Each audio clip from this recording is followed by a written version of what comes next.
it's a spiral effect. Like, oh, I'm gonna lose weight and I'm gonna join Weight Watchers. And I remember joining for the first time and it was a total fail. Hi everyone and welcome to my channel. Thank you so much for clicking on this video. If you are new here, welcome. My name is Hannah and I am making some videos about food and motivation and all of that in between.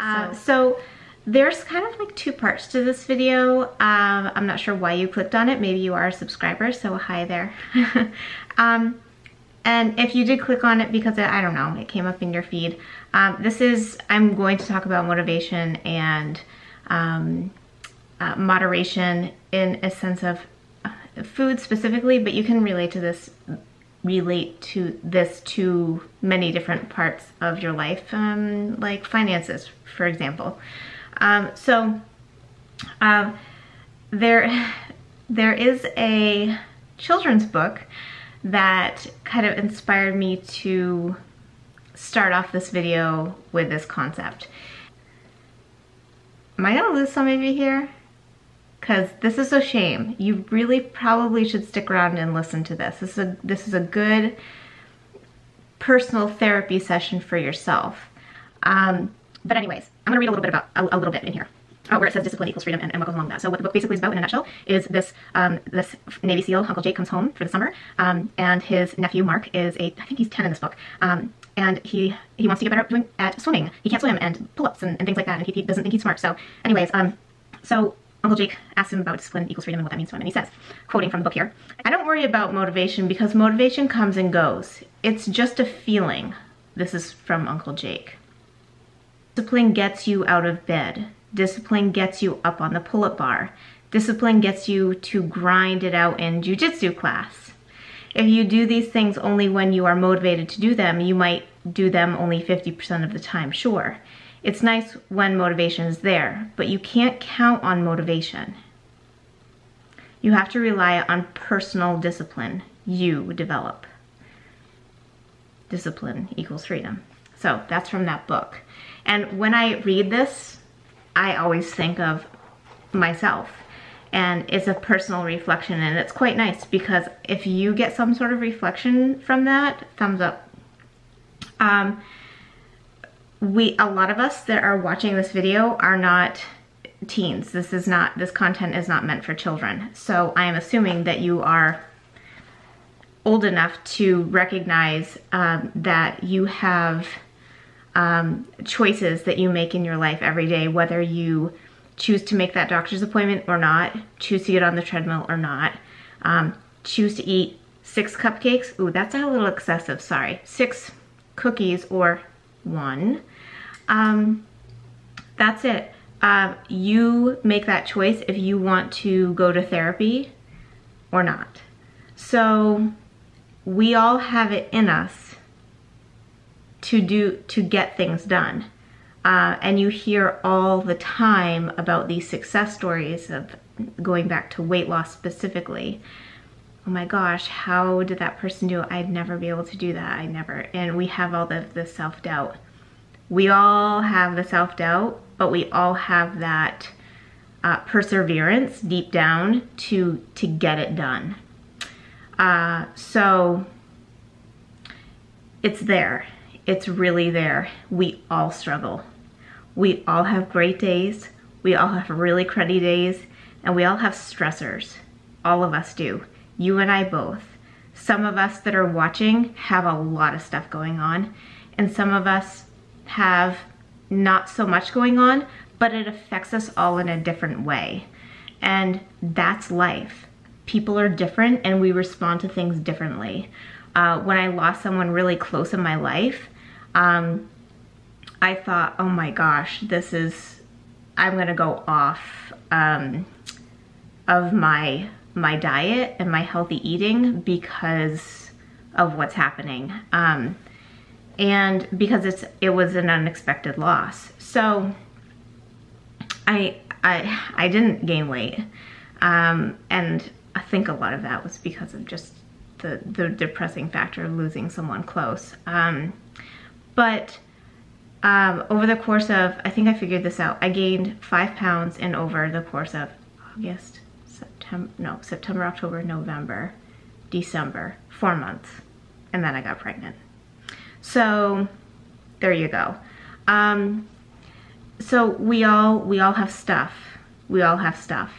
I gained more weight over this past Christmas with just being lazy, not necessarily tracking, saying, oh, tomorrow's a new day, than I did when I lost my dad. So there's a little bit of perspective for you. We all have stuff. It's valid. You need to validate that. So it's come up a little bit in the comments, and I've shared it with some of the people that have shared their journey and their struggles, and I really appreciate you. My weight loss, I was overweight for about 5 years, okay? And it came on slowly, so I was really, really unhappy and felt terrible for about 3 of those years. So it's a spiral effect, like, oh, I'm gonna lose weight and I'm gonna join Weight Watchers. And I remember joining for the first time and it was a total fail. And I ended up gaining more weight because of that. And some of you can probably say, oh yeah, I've done that before. And you're like, oh, I feel so ashamed and this is never gonna work and I can't do it. I just can't. I don't know how. I don't have the strength.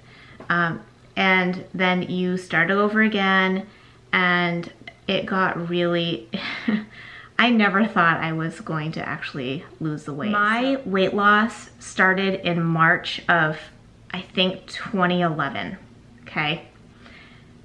Lo and behold, at the same time, and I didn't make the connection until way after. But here's something personal.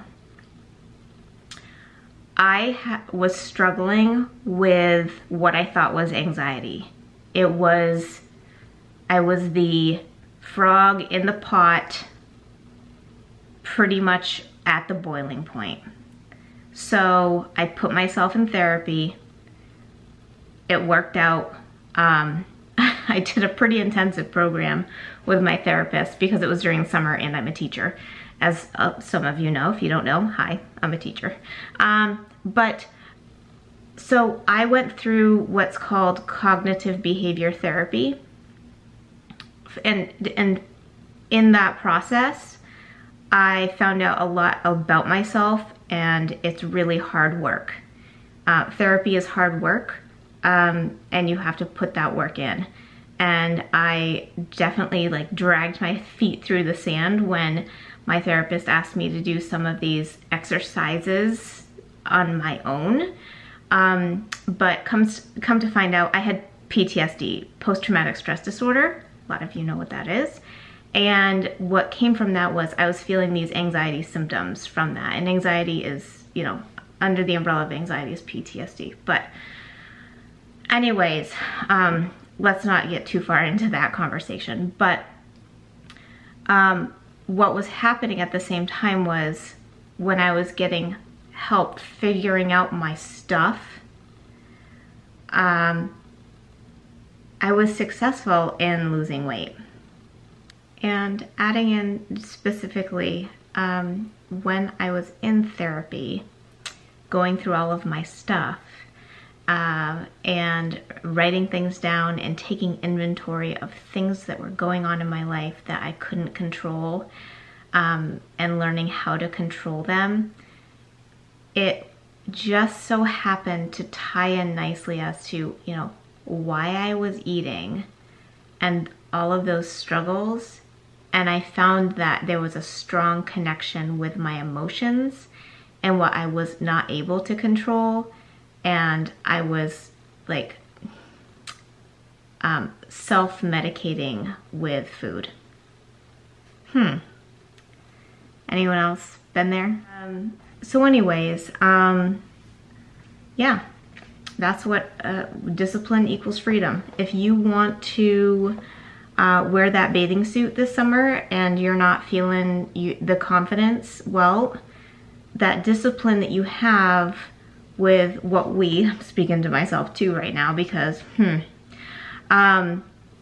we all make those choices. And I'm not telling you the blame is all on you, but let's start like manning up and figuring out what we can control and what we can't. Yeah, I like that one. So, did I come across as harsh? But that honestly, like, and here's another thing. This is a really chatty video. I should have said that at the beginning, but these videos that I do are like therapy for me. Like I said before, and some of you are like, Hannah, you've already said this, because you've watched. I never thought I would be making videos about food or motivation or something like that, because this is a problem area for me. But again, I guess since I'm in it too, and I'm struggling, and I don't know why you clicked on this video, but we have some stuff in common, all right? Anyways, so there you go. Discipline equals freedom. Not my words, Jocko Willink. He has a great podcast too. My daughter loves him. But anyways, I really appreciate and enjoy you commenting and us chatting. So thank you so much for being here and spending your time with me. Have a great day.